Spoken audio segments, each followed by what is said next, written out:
ആ അവിടുത്തെ full black അല്ലേ? ഗ്രീനും കൂടി ആയപ്പോഴേ. ഇത് നല്ല ഫീമെയിൽ നല്ല രസമുണ്ടല്ലോ. ഫീമെയില് നല്ല സൈസ് വരും, നല്ല അത്യാവശ്യം ഡോർസൽ ഉണ്ടാവും. ഈ മെയിലിനാണെങ്കിൽ ഇയറും നന്നായിട്ട് കാണിക്കും. നല്ല ഓവർടൈലാണ്. ഓവർടൈൽ ആയിട്ട് വരുന്നത്. ആ ഇതിലൊക്കെ കുറെ ഉണ്ടല്ലോ. ഓഹോ എല്ലാം ഫുള്ളല്ലേ? അതെ. ഇത് ഏതാ പറഞ്ഞത്? ഇത് വെൽവെറ്റ് ബ്ലാക്ക് ആണ്. വെൽവെറ്റ് ബ്ലാക്ക്, ചെറിയൊരു ബ്ലൂയിഷ് ഷെയ്ഡ് ഒക്കെ. Blue shade tail role.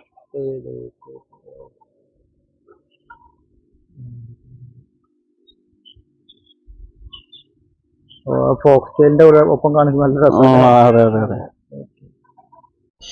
ചേട്ടാ ഇവിടെ ടെറസിന്റെ മുകളിൽ സൂപ്പർ ആയിട്ടുണ്ടല്ലോ. ഏഞ്ചൽ നല്ല കളക്ഷൻ ഉണ്ടല്ലേ?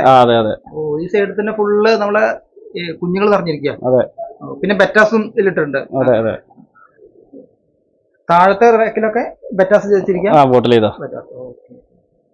ഇനി ഇവിടെ എത്ര ഐറ്റം? 2 ഐറ്റം കൈപ്പുകൾ ഉണ്ടാവും ഇവിടെ അല്ലേ? നോക്കാം. ഇത് ഏതാണ് അടുത്ത? പ്ലാറ്റിനം വൈറ്റ് ടൈലിന്റെ ഡംബോയർ. അപ്പൊ അടുത്ത് കൂടുതൽ ട്രെൻഡിങ് ആയി വരുന്ന ഐറ്റം. അപ്പൊ നമുക്ക് ഇത് കൊടുക്കാനായിട്ടുണ്ടത്? കൊടുക്കാനേ ഒരു 2 ആഴ്ച കൊണ്ട് ആവും. നമ്മളെ കൊയ്യില്ലേ? അതെ. ഇത് നോർമൽ കൊയ്യാണോ? അല്ല, ആൽബിനോനെ റെഡ് ഇയർ കൊയ്. റെഡ് ഇയർ വരുന്നത് മെയിൽ ഫീമെയിൽ ഇയർ. ഇത് അത്യാവശ്യം കൊടുക്കാണ്ടത്. പിന്നെ താഴെ ട്രയലൊക്കെ ഗപ്പികൾ ചെയ്യണം. അതിന്റെ ബ്രൂഡൊക്കെ അതിലാണ് ബ്രൂഡ് ചെയ്യുന്നത്. അതെ കുഞ്ഞുങ്ങൾ പുറത്തിറങ്ങിയിട്ടല്ല. ഇത് അതിന്റെ ബ്രൂഡാ? ഇത് പർപ്പിൾ ബെറിയാ? Dark purple. അങ്ങനെ ബ്രീഡിംഗ് കേജ് വെച്ചിട്ടാണ് കുഞ്ഞുങ്ങൾ പുറത്തേക്ക് എത്തിക്കാറുണ്ട് അല്ലേ? ഇവിടെ കുഞ്ഞുങ്ങൾ ഇത് തന്നെ വളർത്തി ട്രയൽ തന്നെ വളർത്തി ബ്രൂഡായി മാറ്റും. അങ്ങനെയാണ് ഈ കുഞ്ഞുങ്ങളൊക്കെ സെറ്റ് ആക്കിയിട്ട് അല്ലേ?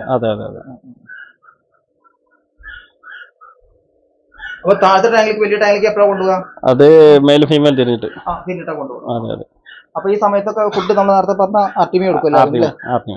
എത്ര നേരം കൊടുക്കും അർട്ടിമിയൊക്കെ? 3 നേരം കൊടുക്കും. ഈ ട്രയലൊക്കെ ഇനി സെറ്റ് ആക്കണുള്ളൂ.